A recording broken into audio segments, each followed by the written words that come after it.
So for this module, I've asked you to look at two music videos, and a poem so that we might talk about love and lust in these texts.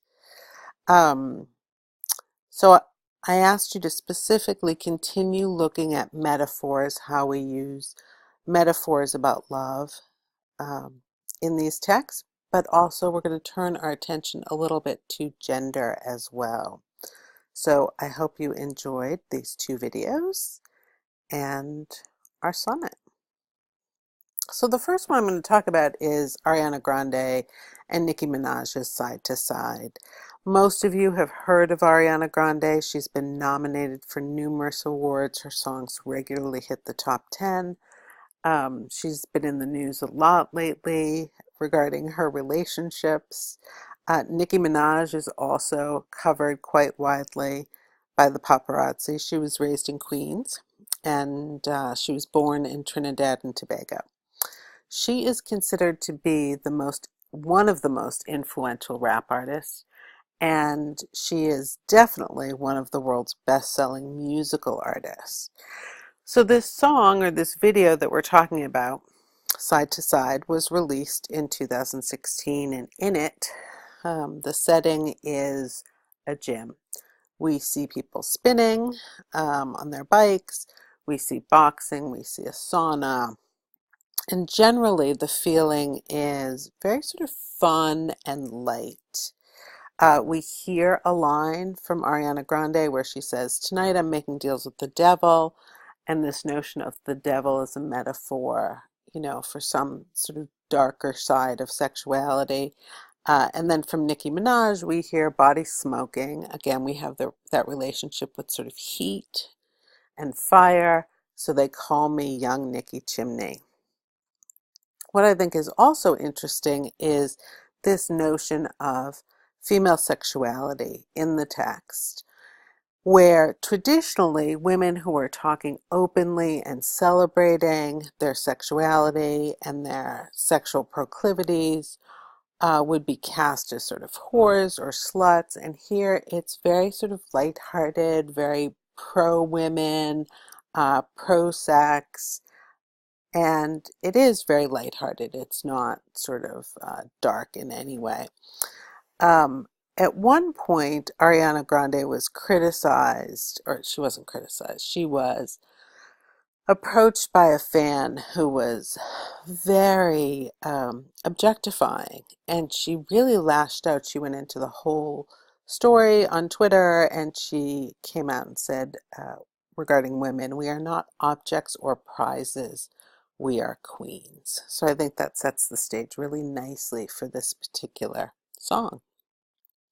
The next one, and really different one, was Sugar Sugar by Baby Bash featuring Frankie J.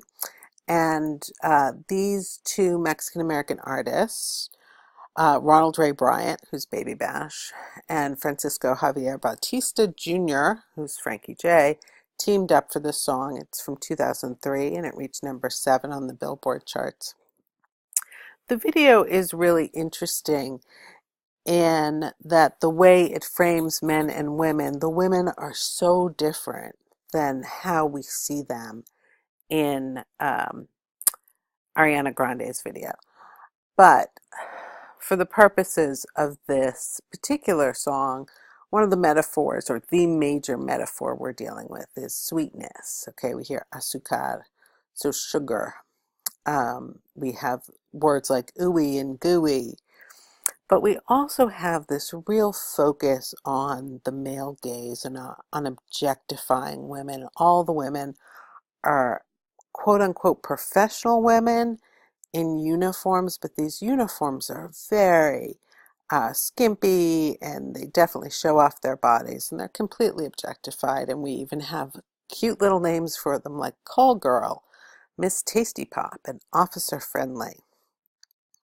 It even goes so far as to say that legend has it that they were sued by UPS for their portrayal of the uniform, which I think is really funny.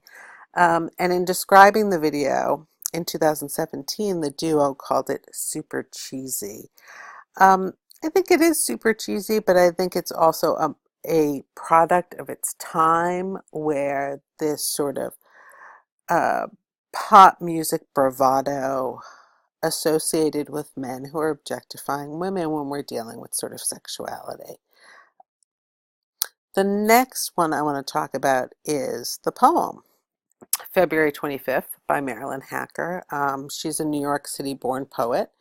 She's received numerous awards, including the National Book Award for her very first collection. And this particular poem is from her book, her 1986 book called Love, Death, and the Changing of the Seasons. So, in particular, this book is a sonnet cycle with the arc of a love affair. So, a sonnet cycle means there's a whole story from meeting through sort of attraction and coupling and sex and fighting and breaking up and the dissolution of this affair. So this is all done in sonnets mostly. There are a few exceptions in the book. So a sonnet, as some of you may know, is a 14-line poem. It's a very sort of strict form, made most famous by Petrarch and Shakespeare. And Shakespeare in particular, a lot of us are familiar with his sonnets, and they are written by a man in the voice of a man, ostensibly to a much younger beloved.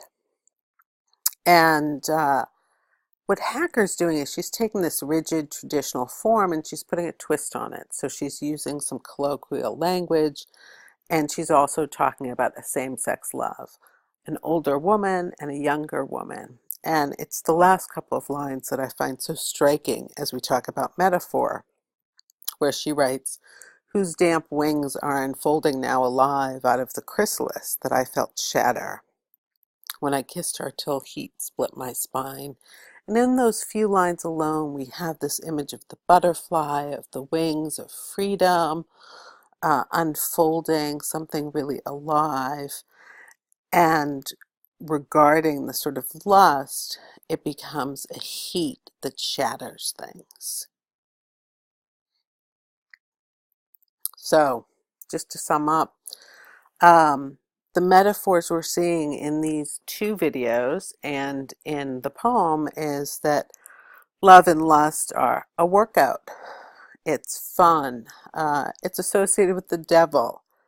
It's about heat. It's about sugar. It's about butterflies and breaks and heat again. We get that a lot.